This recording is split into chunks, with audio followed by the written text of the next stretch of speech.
don't I have to stay in as your squire after the tournament? Come on! The squire must be strong. Move! Oh, Meg, I can't even drink a pint of ale. Yeah, because it's disgusting. Oh, it's not disgusting. It's disgusting. Have you chosen an opponent yet? I suppose Aerion and I are quite equally matched. Aerian's vain and cruel. The Targaryens are tyrants who burned our lands, enslaved our people. They're incestuous aliens, Duncan.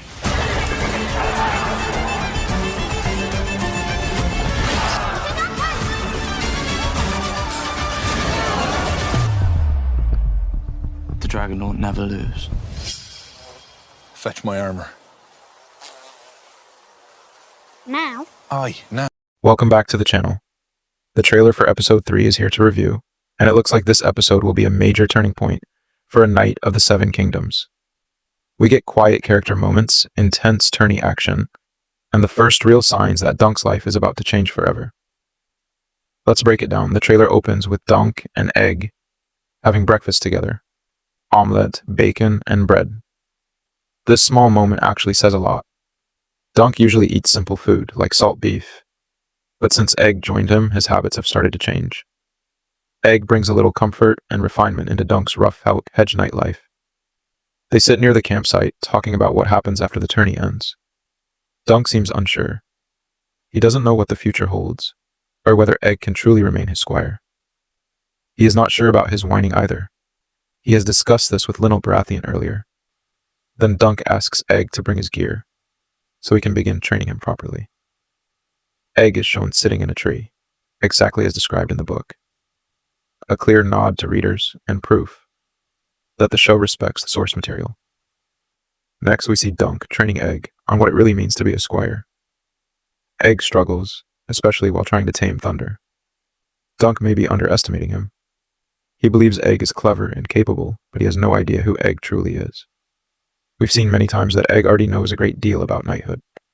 He wants to become a knight one day. But first, he has to learn discipline, patience, and service. This episode clearly focuses on that journey.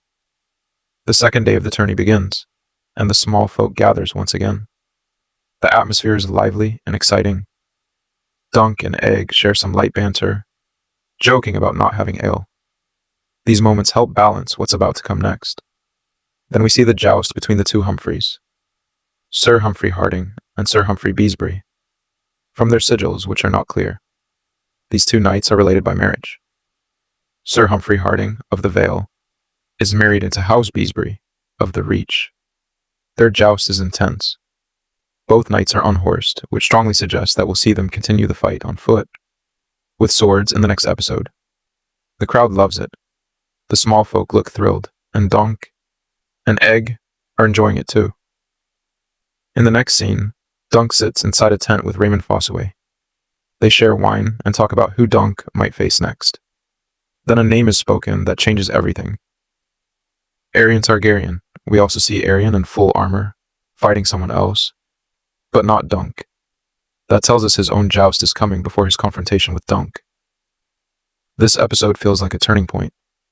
From here on, the story becomes darker, more dangerous, and far more personal. From earlier trailers, we already know what's coming. Aerion and his men destroy Tansel Tutal's tent. Aerion even cuts her finger. Dunk, behaving like a true knight, steps in to protect her, and strikes Aerion Targaryen. Raymond warns Dunk. Aerion is not just dangerous, he is cruel. Raymond also hints that Aerion's family destroyed Fossaway lands, possibly referring to the long shadow of the Blackfire rebellions. I'll be making a separate video explaining the internal rift within House Fossaway and how the Targaryens played a role in it.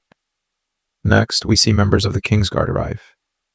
This suggests a royal presence. It could mean the arrival of Baelor Targaryen, the Hand of the King, or Aerion himself being formally protected.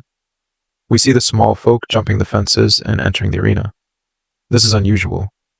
Small folk don't do this unless they witness a great injustice or see an opportunity to loot the armor of fallen knights. Lady Ashford watches in awe, suggesting that something shocking is happening. One striking shot shows Egg running through heavy fog, carrying a long lance. The second day of the tourney was not foggy. This is likely a training moment right before Dunk's turn to face his opponent. Egg may be preparing weapons for Dunk, or getting ready to support him during his most dangerous challenge yet. We also see Lionel Baratheon laughing, as usual.